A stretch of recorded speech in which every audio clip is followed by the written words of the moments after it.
Welcome to the Power Pack Conversation series, where we calibrate coherent conversations with the world's most exceptional thinkers and high achievers. I'm your host, Sheridan Pollock, Master Executive Coach, and today I have the extraordinary privilege of speaking with one of the most pioneering scientific minds of our generation. Dr. Dayan Goodenowe is a neuroscientist, biochemist, inventor, and clinical research expert whose groundbreaking work has transformed our understanding of human biochemistry, brain health, aging, and disease. In 1999, he invented and patented revolutionary technology that enabled comprehensive measurement of human biochemistry, opening entirely new frontiers in medical science. Over the past 3 decades, his research has spanned tens of thousands of individuals worldwide and has led to major discoveries in Alzheimer's, autism, cardiovascular, cancer, and even human longevity. He's the author of Breaking Alzheimer's and the founder of a scientific movement dedicated to redefining how we detect, understand, and optimize human health. Dr. Dayan Goodenowe, it's an absolute honor to welcome you to the Power Pack Conversation series. Good morning for me and good afternoon or evening for you. Nice to be here, Coach Sheridan. I'm aware that you are a busy man, a very accomplished man, and so I'm deeply grateful, honored, and super chuffed for the community that is on this call, the business community, founders, entrepreneurs, executives, people of excellence who put in major effort day in and day out to optimize. So there will be huge appreciation to hear what you've been up to, what you're offering, and the innovation and science that you are so intentional around. So thank you. Great appreciation. Happy to be here. So I'd like to just extend an offer to keep it quite fresh and personal and very practical so that the viewer can understand how does this conversation apply to them, as well as how can we help you in your efforts to expose this technology to the greater world so that more and more can benefit from some of the great work that you've been up to. Maybe just give us a snapshot from the time of inception. You obviously start off studying medicine. Can you give us a short roadmap as to how you got to this point, just so the listener understands slightly more of your own context? Sure. So my path is very similar to many of your clients and entrepreneurs and high-functioning individuals. We all start with the basis of what we've been taught and learned upon, right? And whatever our mentors were. And we take that for face value. But I think any accomplished entrepreneur or executive realizes that the average path usually misses out a lot of the critical details. My path is the same way. Yes. My PhD is in medicine. I looked at the biochemical mechanisms of psychiatric disease, and I was trained classically in synthetic organic chemistry and understanding that basis of disease. Yes. And I started with the whole same concept everyone else did, is that you get a disease, right? Mm-hmm. Like a bacterial infection, like you get Alzheimer's or you get Parkinson's disease. And so then the diagnostic technology that we have, even the simple blood tests that people get today, they measure the creatinine in the blood for kidney failure, uric acid, and so on and so forth. But it's always in the search for that disease indication. Yes. You're actually searching for the bad thing, for the presence of something negative. And so I felt that same way. So as the 90s moved on, like I'm 57 now, so you're looking at 37 plus years working in this field. And so I've had this little epiphanies along the way. And so when I first started, back in, when we started looking at this mass spectrometry technology in the 90s, this was a genomics revolution. This is where we were sequencing the human genome, plant genomes for the first time. And that opened up a whole new concept. It changed the way we looked at science.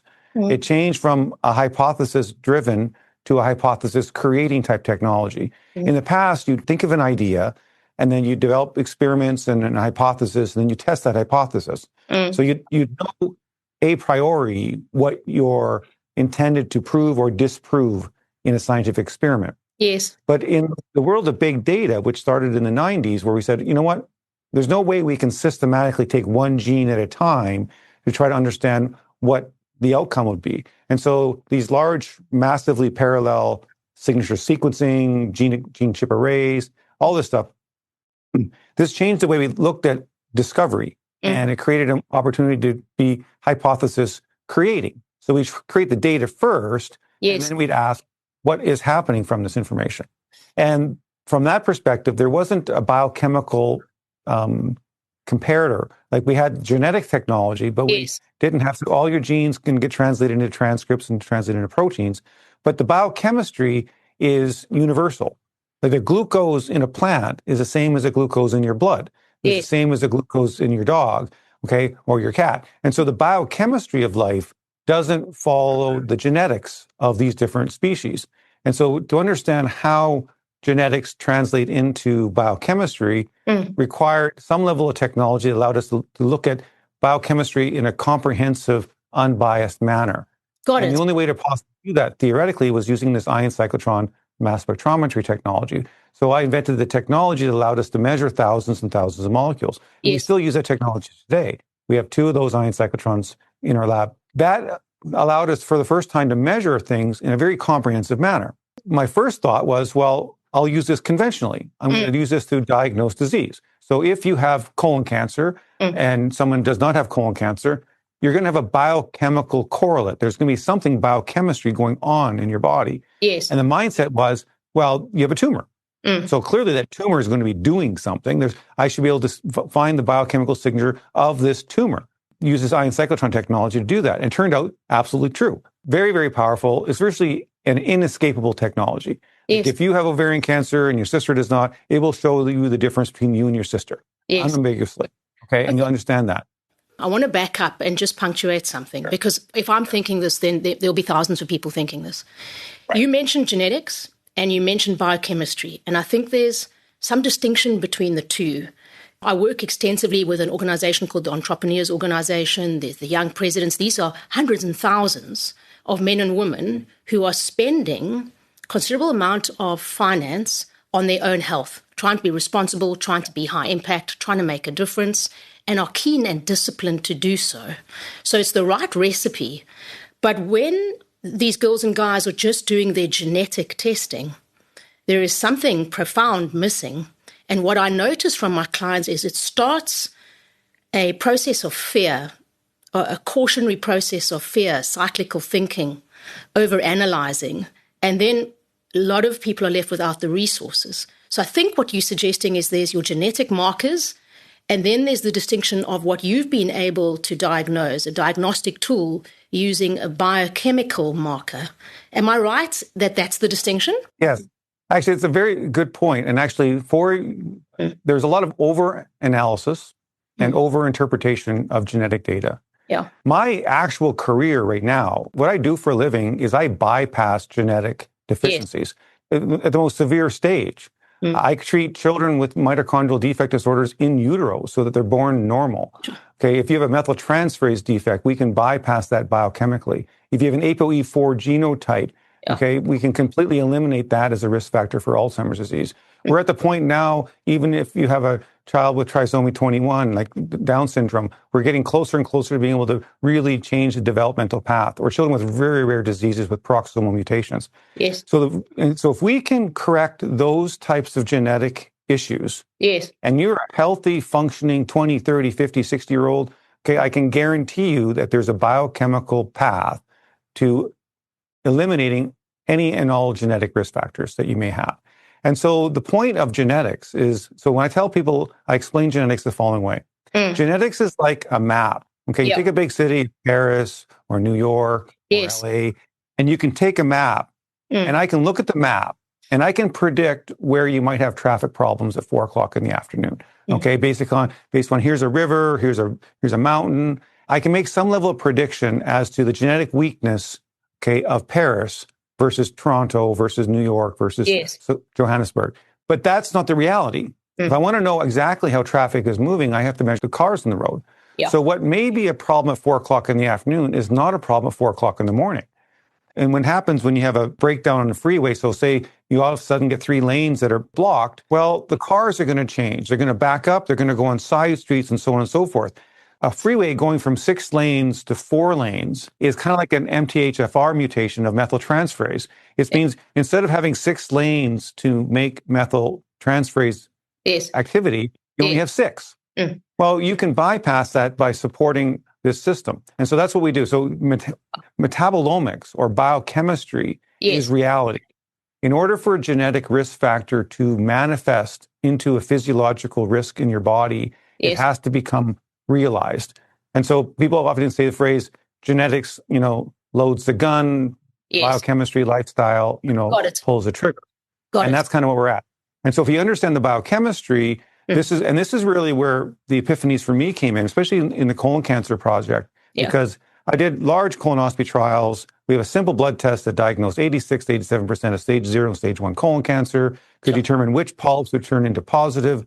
All this stuff on a simple blood test, same blood test that your children are used to get their inborn errors of metabolism born at birth, like a simple little heel prick. It's incredible. It's incredible. So this is, but the thing is, when I did the before and after surgical removal of the colon cancer tumor studies, the biomarkers didn't change. Okay. And this is the first real breakdown of this classical thought of you getting a disease, the presence of a disease versus the absence or the loss of health. Yes. And so what we found was two different studies. I did one study in Osaka, Japan, before and after surgical removal, and the biomarkers that we used to diagnose colon cancer did not change a bit after the surgical removal. I've done the same projects in breast cancer, for example, and other cancers. I repeated the whole study again in a different university, in Chiba University, got exactly the same results. And what it told us was that we're measuring bald tires, not flat tires. Yes. We're measuring tires that will become flat under set of circumstances in the future. And if you have normal, healthy GTA levels, which is one of the markers in the ProDrome scan blood test, you don't need a colonoscopy, basically ever. Statistically speaking, the only people with low GTAs ever need to go in for colonoscopies. Same thing, we can apply the same concept for ovarian cancer. Like no woman should ever die of ovarian cancer. We can detect that risk way, way in advance. They can have fallopian tubes removed, maintain their ovaries, and they virtually have no risk of ovarian cancer. There's no reason for women to be cutting their breasts off with breast cancer. We can bypass the BRCA gene. Okay, these are things that are actually absolutely doable in today's technology.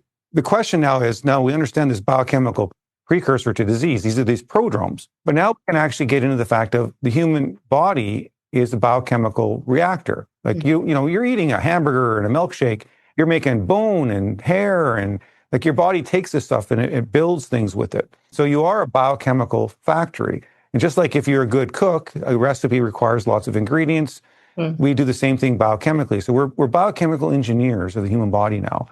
And so when we want to do that, we have to basically do two things. One, we need to be able to intervene, be able to strategically add molecules. And this is where health comes in versus disease.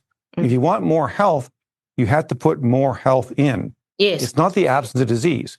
And our current medical system says, hey, I'm going to go through a big list of diagnostic criteria, and you don't have any of these things, so you're fine, right? So we measure health as the absence of disease, which is not an accurate depiction. And this is what gives people health anxiety because they're constantly looking for their diseases. Correct. Versus actually measuring their health. Yes. And I just did a huge lecture last week on diabetes. Yes. Diabetes first of all, it has nothing to do with insulin, has nothing to do with glucose. It has entirely everything to do with fat metabolism. So I basically destroyed all of this harm that we're doing to people with type 2 diabetes, giving them exactly the wrong information, what's actually happening in their bodies. Similar things with cardiovascular disease and restoring vascular structure, flexibility, the baroreflex loop, all these things that we know, heart rate turbulence. There's physiological measurements. And this is where, as we've gone through this, my 37 plus years of doing this, I've gone from the traditional to the technology, to applying that technology. And then as we've gotten into that, we have to monitor how that technology is actually behaving in the human body. Yes. And that is where the imagery. And so we have this advanced MRI technology, so we can actually measure the human brain in full digitization. So we have actually reached the point now when people call this escape velocity, where we're immortality basically, or where you're saying, does the human body have to age? Yes. And can we reverse the aging process? And the answer is yes. Okay, and we show that with black and white and color. With the MRI, we can objectively restore cortical thickness in people with concussion history. I've restored vision in women with multiple sclerosis who's been blind for 30 years. You can restore her vision, and you can watch the brain regrow itself. Sure. And so that's the power of the human body. We're not playing God. We're creating a circumstance where the human body operates under its original manufacturing specifications. It's actually designed to heal itself. It's designed to adapt to our environment. You're constantly adapting to your environment. If you're 50 years old and you learn a new language, Well, your brain is adapting. Okay, you've changed your brain because you now learned a different language. Or if you all of a sudden start cross training, if you change your exercise routine from bicycling to powerlifting to whatever, we all see how our bodies will change and adapt to the environmental challenges that we put on it. But somehow we don't take that same obvious concept and apply it on the inside. Yes. Right.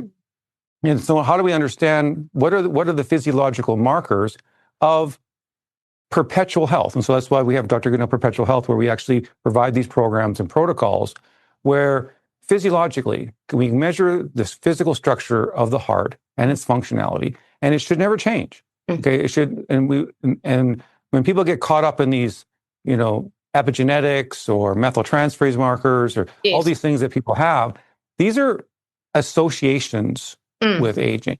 Okay, they're not causative. They're not actual. You can't actually put your finger on one thing.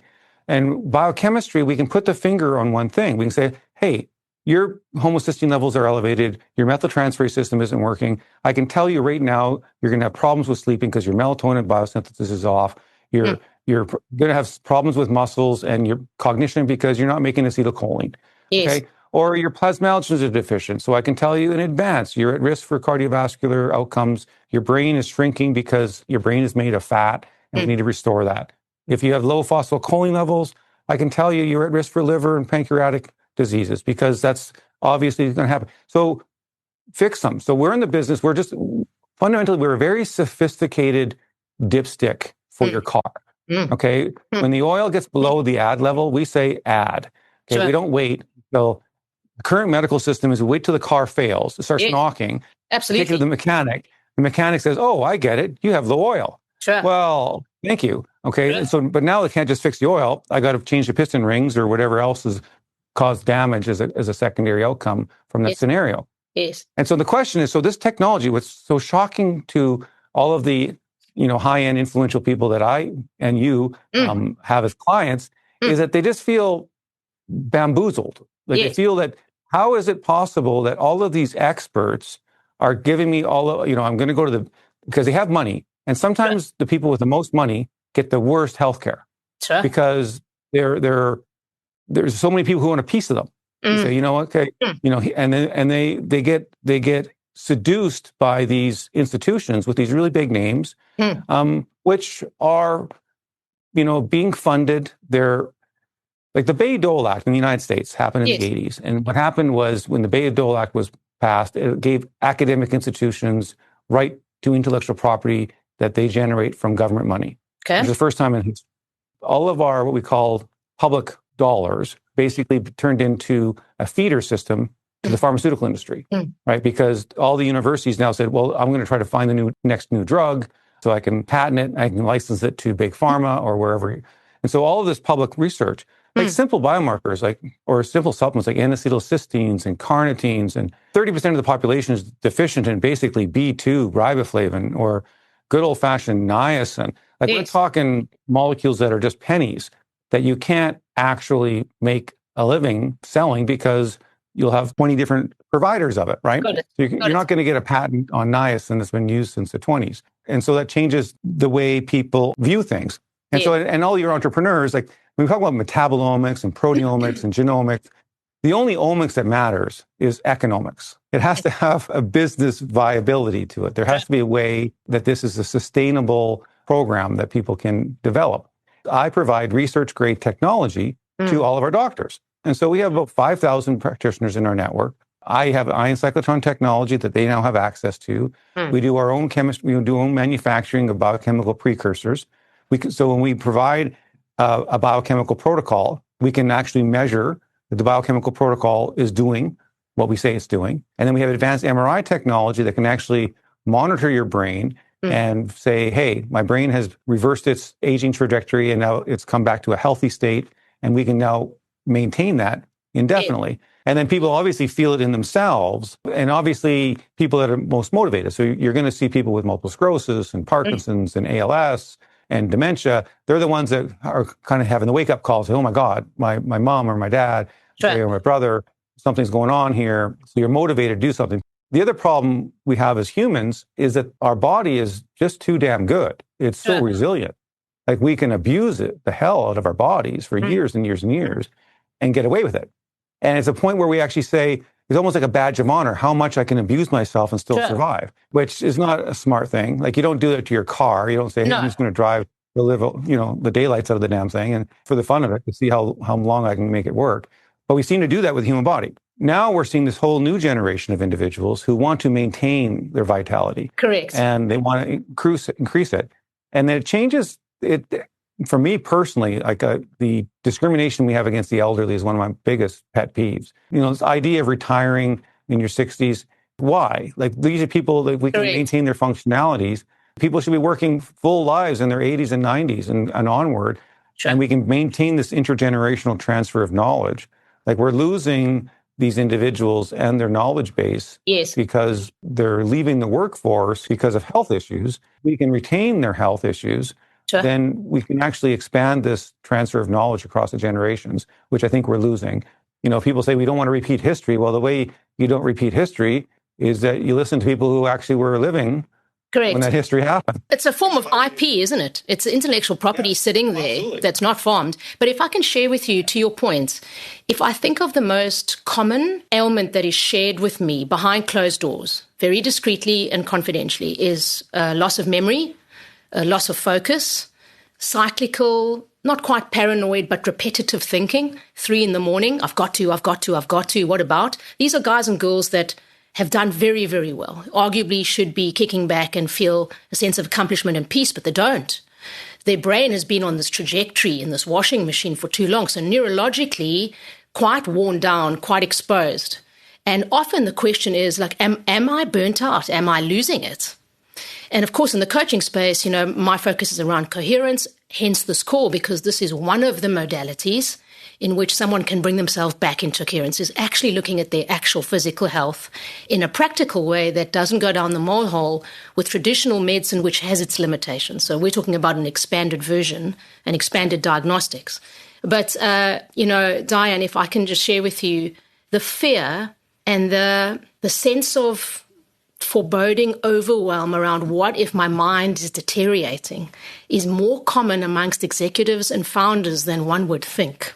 We're talking between the age of 40 and 60. And if you think about it, it's quite logical that would happen. High performers, you're basically running your engine hot for years.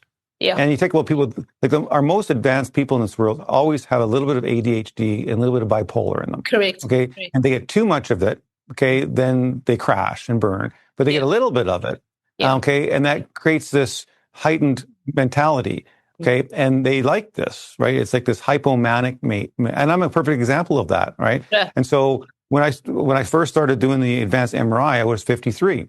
And I'm running a CEO company, I'm running multiple organizations, okay? I'm on top of my game. I figured, okay, I'm going to do my MRI. I'm going to have a good reference brain because obviously I'm high functioning, my physical stature. And then my brain didn't look so good, okay? Sure. I had an inflamed brain. Okay. And in fact, I was suffering from a concussion that I had when I was 8 years old. Okay, I slipped and fell, and on the back of my head, I was in the hospital for a week. My parents, you're a young kid, they just kind of bounce you back. Sure. And then, excuse the pun. Exactly, and head you back. And so with advanced MRI technology, there's 4 regions of my brain that were affected by this concussion and caused thinning. And so I was able to restore that now, restore my brain back to functionality. But this is what I see in a lot of high-functioning individuals, because what's happening is that they have sometimes a bit of an inflamed brain. Okay, autism and ADHD, these all are brain inflammatory disorders. Yes. And it affects the myelination of the brain. So I speak extensively on the remyelination process. And so the answer to this question is that the first job we have, is to validate this individual. That they sense something is off. They know themselves.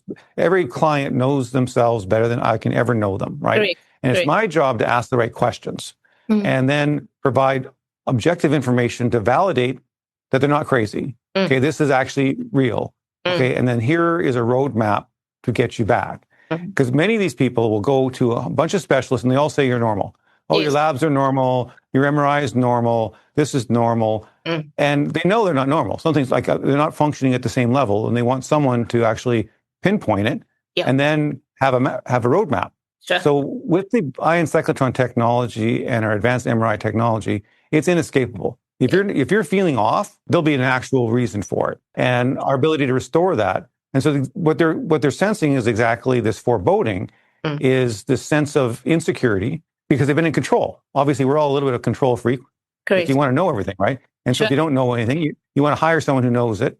Okay, you've learned to delegate. You've learned to seek experts for different things. You have expert accountants. You have expert lawyers. And so we train ourselves because no one can know everything in all things. But the entrepreneur in us can understand. We all have that smell test. Does this make sense? When I'm talking to my accountant, this doesn't make sense. With my lawyer, you don't totally hand everything off to your lawyer because that would be stupid. And so, same thing on the medical side. So it has to make sense to them. Right? It has to have a logical sense that there's a pathway here, and that's what we provide. Sure. And we have the tools and technology to do that now. And then they get back and they feel normal again, and we can maintain that high level of functionality indefinitely. And I'm personally an example of that. I'm that guy. I'm 57 now. I'm exactly that guy who says, I want to maintain. I got people relying upon me. I can't afford to break down. Can you share with us some of the results that you got? When I fell in the back of my head, back of my head, of course, is my occipital cortex, my vision cortex, the areas of my brain that were minimized, and also my just multitasking. So my vision is back to when I was 17 years old. Okay. So I don't need glasses. My headaches are completely gone. I've been able to restore. So the cortical thickness of the brain is your muscle. Right on the outer side, outer part of your skull is a 6-cell layer. It increases and decreases based upon functional activity. Yes. And as we get older, it can decrease. There was 4 areas of my brain that had gone way down. Like they're 2 to 3 standard deviations below normal. Okay. And now they're above normal now. They're back to, so my brain from a cortical thickness is back into its age in early 40s at this point in time, 41, technically speaking. And then other areas of your brain is the white matter connectivity, like all the fibers. There's between 200 and 300,000 fibers that connect the parts of your brain. And as we get older, we have this reserve capacity, and these fibers go down. So I was able to increase my fiber density in my brain from 235,000 to just under 300,000 fibers, which is what we showed with the MS. So functionally, my resilience, also physical. Yes. I'm 57. I'm stronger. I build better muscle than I did in my 20s and 30s. I have more energy. I have more just recovery. It's the recovery from exercise that's very good. So for my person, and so now I have a protocol that I can stick to it. This is the biggest issue for people. When you talk about longevity, you can't be focused on the fads. Like, you can't be on the biohacker. So there's a whole biohacker community, and they're just out there playing games. They're having fun. Oh, let me try the next new thing and this new thing and that new thing. If you want to live to 300-400 years, however long we want to live, you have to be able to do the same thing every single day. Sure. Like you actually have to have a protocol or a program that actually fits your lifestyle. Agreed. Indefinitely. Like it's not something it's not a weekend job. Yes. To maintain your health. Now you want to manage that, and then on top of the biochemistry, there's other tools like photobiomodulation. Like there's 1064 laser wavelengths that will improve mitochondrial density. Sure. There's new technology that we can do to optimize light. Yes. We can optimize the light and tune the light for your brain. So there's more and more advanced technologies, but all along the same kind of concept. Yes. The concept of saying, how do I optimize human physiology indefinitely? The correlation that I notice is if one is to improve one's brain, then one's thinking is clearer, one's coherence is clearer, and then the way you address your health, your habits, your discipline, your daily protocols is different. So if the brain improves, I see that almost as the unlock. One can improve the brain. It really is. Yeah. And brain inflammation, okay, the calmer your brain is, the farther in the future you can see. Correct. And so when a person is stressed, okay, an anxious person, an inflamed, a concussed person, for example, they can only, when it's in a bad situation, they can only focus on today. How am I going to get to my day? Yeah. Then when the brain calms down and say, well, okay, I can think for a whole week now. And then I can think for a month. Then I can start planning for years in advance. So that's where the continuity, people forget about this concept of our ability to plan for the future is entirely dependent upon our feeling that the future exists for us. And so when you have an inflamed brain, you can't think past the week. Yeah. And so as we resolve the inflammation of the brain, that's called microglial inflammation, and we can measure that now with advanced MRI, and we can show the inflammation of the brain come down. And so now these people look further and further ahead. Yes. And the mindset of planning, that also calms you down because you're no longer dealing with a daily panic situation. Yeah. And so all these things kind of play into, because everything we do, in many ways, I tell people we're forensic accountants of the human body. Sure. Like our job is to make sure that you're making a profit. You're making a biochemical profit every day of your life. Yeah. And so you're building a savings account. And you shouldn't ever retire. Yes. So retirement from a financial perspective is planning how long I have to waste all my money before I die. In reality, if you were making money when you're 90 and you're still making more than you're spending, then you have financial immortality, if you will. Correct. If you think about it, because there's no reason for you to go broke ever because you're technically always making money versus the delta. And biochemically, we think the same way. And so from a forensic accounting perspective, it's really about that mindset of saying, how do I build reserve capacity? Yes. How do I trick my body and build? So I lift weights not because I need to have strength to move my mouse around on my desk, but I need to create a reserve capacity. Yeah. I need to train my body to have a savings account. I need a muscle savings account. I need a brain savings account. I need a biochemical savings account. And once I have those things, if I have a bad day or if I have a bad week, then you can draw from that. And we have so many examples. Yeah. In the COVID scenario, for example, people that had low iron, they suffered the worst, right? COVID knocked down the mitochondrial function. So if we can actually predict who will have the most negative consequence, we don't know what's going to happen to us.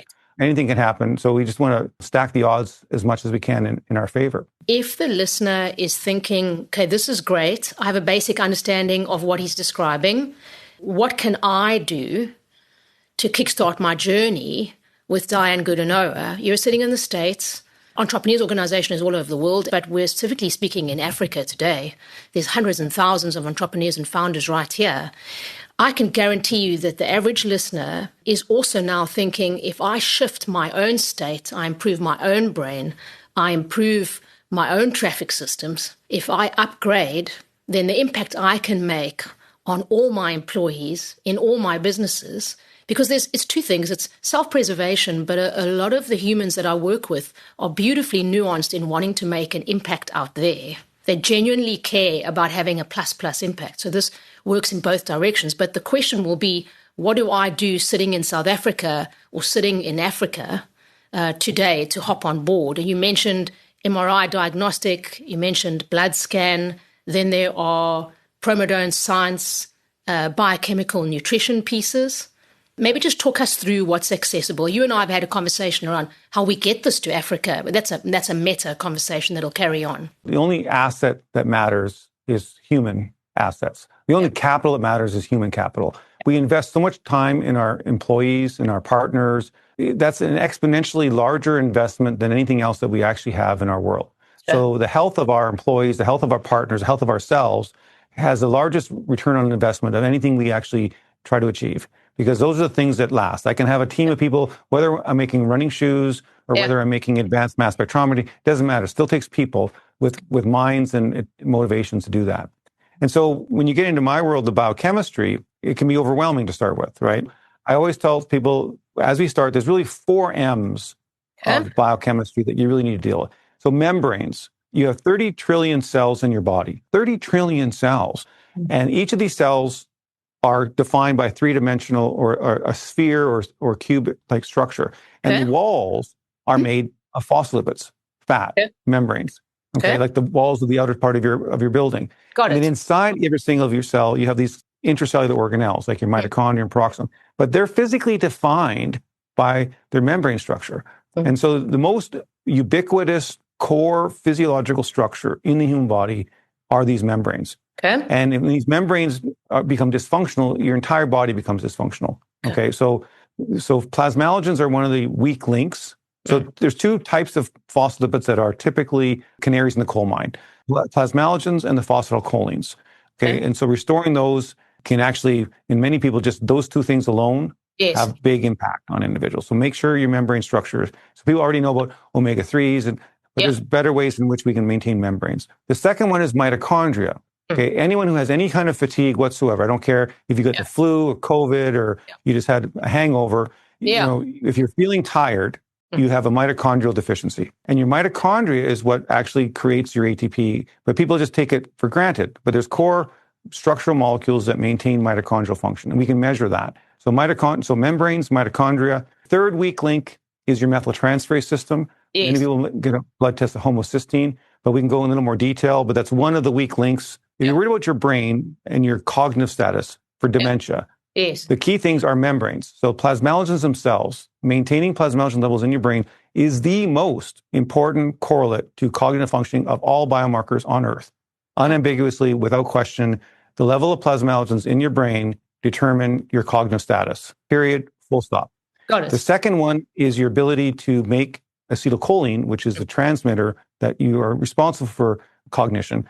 And these neurofibrillary tangles that people talk about for Alzheimer's, those are all caused by methyltransferase defect. So membranes and methyltransferase, those are your two key things to maintain brain structure. Mitochondria goes across all things. And the final M, your muscles, maintaining muscle mass and muscle density.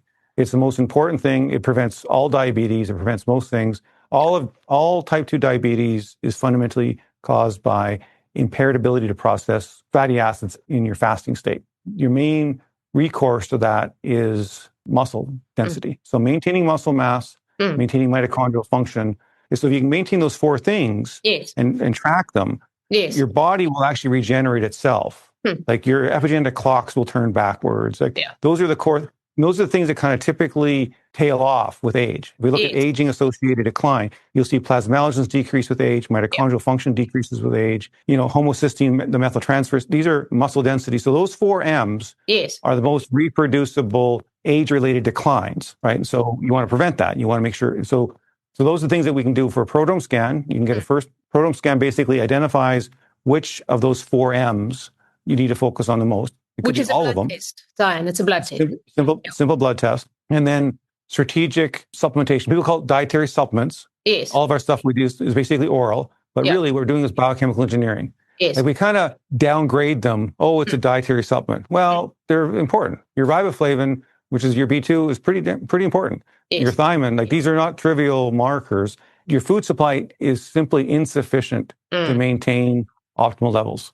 So if you think you're going to get through this life without dietary supplementation, you are sorely mistaken.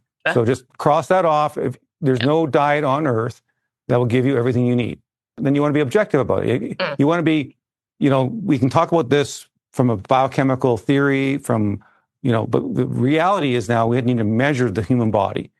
What is your carotid artery thickness? What is your heart rate variability? What is your grip strength? What is the physical structure of your brain? In our MRI technology, we measure like 10 different, we measure cardiovascular, we measure the vascular reactivity of the brain. We measure the microstructure of the brain. We measure the blood flow of the brain. We measure the connectivity of the brain. We just say, it's supposed to work.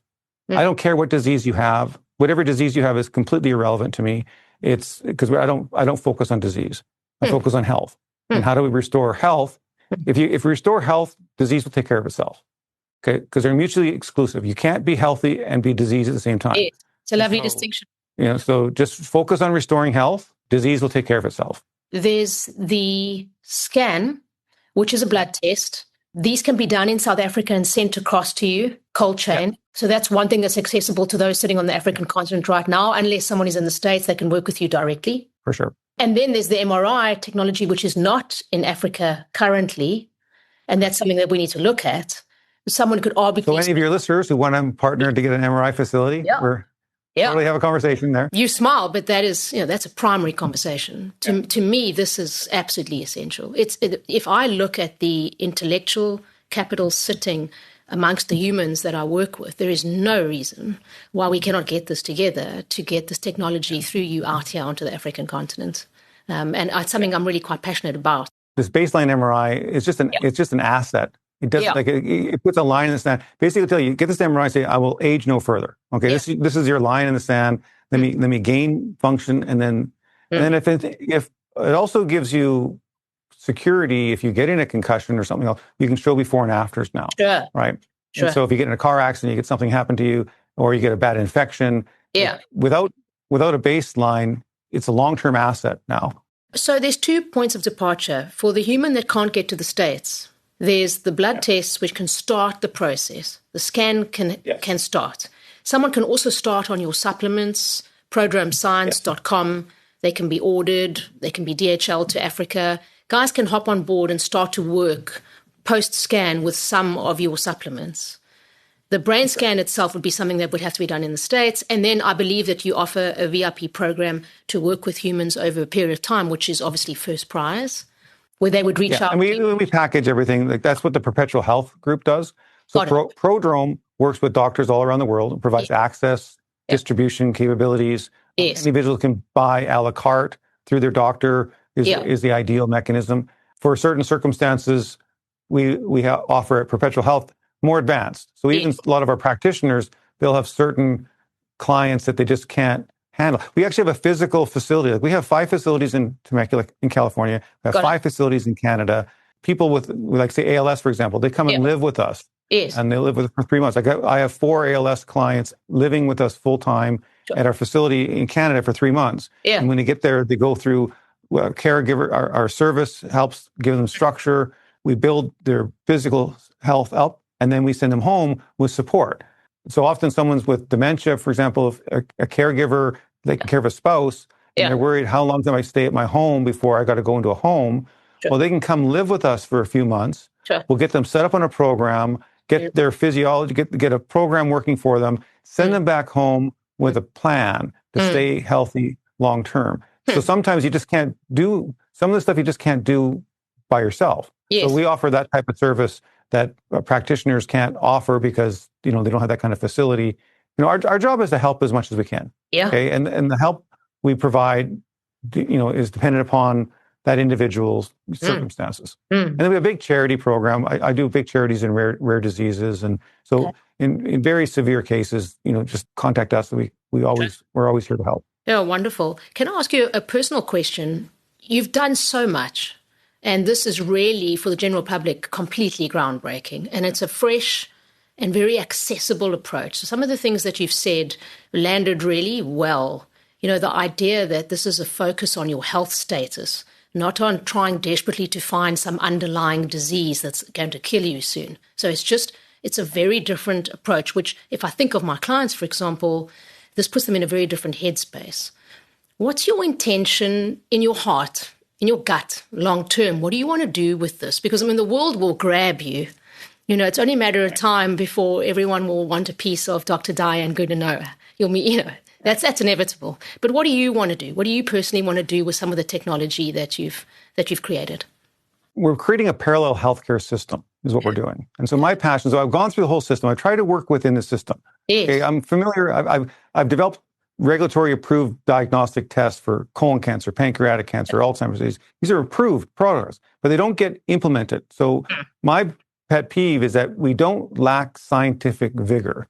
We lack implementation of the knowledge that we actually have. When I give my lectures, I give references in the 40s and 50s sometimes of things that we already knew. We still don't do these things. Okay, so creating a parallel healthcare system. So we have our own manufacturing facilities. We have our own laboratory facilities. We're building a network of practitioners out there. But now we need to create a concentrated effort. So I've created a project called the Moose Jaw Vitality Project, which is my hometown in Saskatchewan. So we provide free services to the entire city, 35,000 people, completely free of charge. No one in that city gets charged a penny for anything. Our goal then is to start creating this fishbowl where people start getting better. So we can actually eliminate autism. Okay, there's no reason we should have autism in our society. Restoring the brain, maternal health, early childhood development, there is absolutely no reason whatsoever for any child to ever get autism in their later on in life. It's a completely preventable, and it's not about preventing a disease. It's about It's about restoring the health and having a healthy, resilient child at the end of the day. Okay. So it's not saying, hey, something's wrong. Here's a dysfunctional person with autism and I want to fix this person. No, what you want to do is you want to restore the health of that individual so that person becomes themselves. But we need to do this at a programmatic level. The problem we have right now is our current infrastructure of our healthcare system isn't designed for it. So we can complain, but we're asking them to do the wrong thing. We have acute care medicine. Like if you get in a car accident, you want to get immediate attention. Their job is to find the immediate problems with your life and solve them quickly so you don't die in the next 2 hours. Yes. The completion of medicine has been based upon it. You don't go to a doctor unless you're sick, right? Yes. And then the doctor's job fundamentally is to diagnose, go through a whole string, say what makes you sick, and then try to get you past the sickness. That's fine. We need that. That's one side of this coin. Correct. So there's nothing wrong with that system. Yes. But we're asking that system to do chronic care, diabetes, heart disease, and they're not designed for that. They don't have the time for that. You can't do this in a 10-minute doctor visit, or the emergency room and send people home again. This is we need community medicine, right? Community health systems where actually are involved in individuals, and we don't know how to do that. And so what I'm doing right now is which the Vitality Project is about, and our ability to actually learn how at a programmatic level restore health in a community. And it's not just the supplements or the testing, it's actually getting people to give them purpose in their life. Yes. Like they have, like we warehouse everybody. Elderly people, we put them in warehouses basically and let them sit there drilling all day long watching TV. Well, get them out. And so we have a senior engaged program where we physically drive, pick them up, bring them out, get them a hot meal. They start talking to each other. Amazing. Get them involved in the community. Yeah. And because I think all of us in this field realize that no amount of medicine, no amount of supplementation, no amount of physical activity will keep a person alive if they don't want to be alive. Yes. Okay? Like they lose their spouse, they lose their will to live. Yeah. They're going to die. Sure. Okay? If you don't have purpose, and this is why I'm against all types of retirement. Like just choose a different path. When you're 85 years old, you should be checking out what I want to do now. Like what's my next plan? It sounds trivial, but it's actually hard because we're not programmed societally to do that. Yes. And all the things that we think we can't wait to, all the stressors in our life that we give a negative. Oh, it's so stressful to go through school. How do I find, a girlfriend or a boyfriend? Okay, how do I, get a job? How do I make myself, and build these things, all these things in your life that you consider stressful, but those are also motivating. These are milestones in your life, right?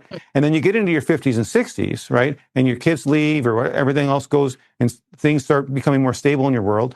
You have to have a different purpose. Sure. Because most of the purposes that we have in our life, they kind of finish for the most part in our 60s and 70s. Yes. So if you want to live, are you going to play golf for 40 years, 50 years? Like how many? So what are you going to do with the rest? If I can make you live functionally into your 150s, what purpose are you going to have in this world? Sure. Like, what are you going to do with yourself? Sure. And so it sounds silly, but it's actually a pretty big problem. Agreed. Most people, when they retire, their health goes down. They think, oh, great, I can sleep in, I can do this and that. So all these stressors in your life, well, those stressors kept you alive. Like they gave you a reason to get up in the morning. Correct. So I always tell people, if you don't have a purpose in life, just make one up until you have one. Sure. Because you have to have a reason, and then that's a trick of figuring out purposefulness. And it's intergenerational. The older people, okay, their purpose is their education and training and mentoring and have a reason to be valued in our society. It gets them excited. So for what I want to deal with this is that it is this transformative process. It has obviously danger.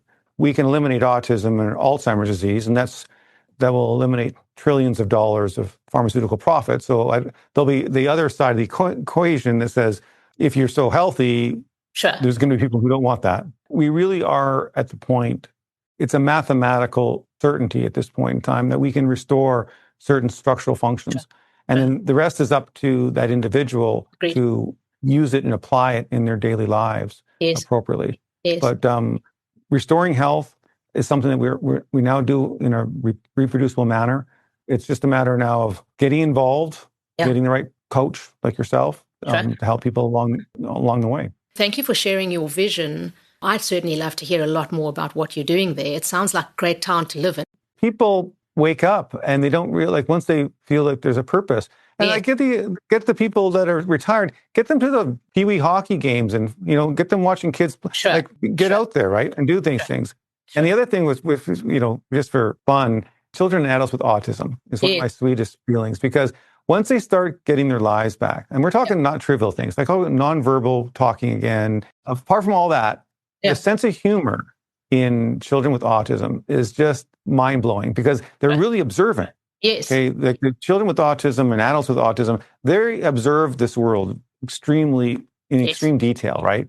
Yes. They have a hard time communicating, they have a hard time interacting. Yes. But as soon as you break that down and the world becomes fun for them. Yes. Okay, so as soon as they now have regained their social interaction skills, well, then the comedy starts coming out, because they just have this sense of human behavior that just is a dry sense of humor.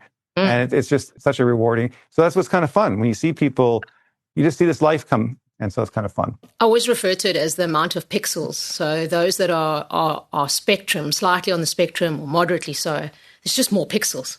There's more observation. If you can tap into that, that's incredible. Yeah. Actually, interestingly, I would say out of all my high-functioning, particularly founder clients, I would say at least 30%, if not 40%, of spectrum in some way, shape or form. There's some speckled history or reference, or there's something going down there where there's a lot more observation around a lot more pixels than the average human being. You have to be off a little bit to motivate yourself to do this much. Like really, otherwise you just do regular work, right? And so there has to be always something off. Otherwise you wouldn't put yourself, any founder, entrepreneur, it's pain and suffering. Like you suffer a lot of abuse at the world to succeed. And so there's got to be something in you that allows you to kind of go against the grain and actually look behind the curtain on things and actually look for these novelties. That's why I think it's quite a good fit, this conversation, because if there's energy to persist and to pursue and to upgrade and to commit to a level of excellence, then there's definitely capacity to engage this conversation with you and the offering that you've put together. Because these are men and women who are dedicated. So to be dedicated and follow protocols with you, I think is going to be quite a game changer. I'm very excited to see what happens in this space, Dayan. I noticed there's a book, Breaking Alzheimer's. This is yours, yes? Yes.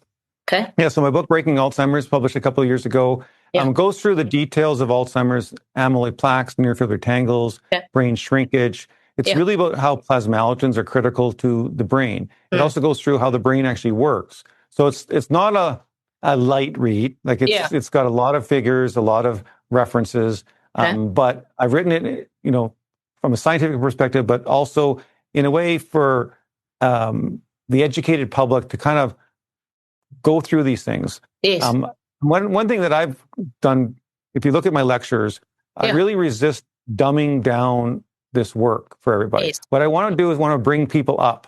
Got it. I do believe people have the capacity to understand these complexities if they're explained in simple ways with simple analogies. Yes. Because the problem that we have with this type of biochemistry and medicine is that the jargon that we use is unfamiliar with the general population. So it's like a whole different language. They don't even know where to start. It seems so plasmalogens and phosphatidylcholines and the electron transport chain and cytochrome C oxidase. Oh my goodness. Like, okay, turn this off. I want to go watch something else on TV. When people start understanding these are structures, they follow the same type of logic that we use in the rest of our lives. And if you apply all the logic that you've used in your life to be successful, that logic should be applied at the biochemical level as well. Okay, and if someone just explains to you these basic structures, it's eye-opening. And so all of my lectures, whether it's on diabetes or whether it's on bipolar disorder or Alzheimer's, Parkinson's, I take each of these diseases, I describe them in the detail of their physiology, of what's actually happening, and then you rebuild it back up again, and then it demystifies. The worst thing that people have is this black box concept of I don't know, I'm just going to walk down the street and bang, I'm going to get a disease. And I'm saying, no, that's not true. I can't predict when a car is going to hit you, but biochemically, we can say these are the factors that are within your control. So those lectures, all that data, that's on your website. The listener can actually go and have a look at those. I noticed that they're all posted beautifully on the tabs. ProDrome.com, is it? ProDrome.com is for the practitioners. If you go to drgoodenowe.com, drgoodenowe.com, that's where most of my educational content is. And that's also where you'll find the Perpetual Health group as well. Got it. And then the ProDrome.com is the supply of the supplements. Sure. They'll be part of there's a website there that you can buy supplements directly. You can look for a doctor in your area. You can, if you're a practitioner, you can sign up and go to like we do 2 large educational trainings every year. So I have a group of elite trained doctors that go through much more extensive training. We try to provide services and technology at various levels, depending upon the individual, their desire to how far down the rabbit hole do they want to go. Okay, because some people just say, you know what, just want some plasmalogens. Okay, I want to try this out. So go ahead, give that a try. Sure. Or they just say, hey, I want to get a baseline blood test to see what this is all about. Fine, you can do that. And then you can kind of, the choice is up to the consumer and up to the practitioner to decide how deep. We're very much like a virus. Once you get infected with us, it's hard to get us out. I'm going to hold you to that. I notice the references are up here on the screen. Thanks very much. That's great. I'll also put them below in the links so that all can be referenced. Dayan, I've got to say thank you very much. I'm looking forward to having many more conversations with you on a number of levels. And again, just a big, big thank you for your time. I'm blown away by your generosity of spirit, your humor, your warm-heartedness, and your technical understanding, experience, and expertise is in such a way, but it's unusual to have it all come together in one human being. So I think you're really, really dynamic, and it's such an exciting space. I look forward to engaging more with you, as I'm sure will many, many listeners. So thank you very much. Thank you, Coach Sheridan. It was a pleasure being here. All the best.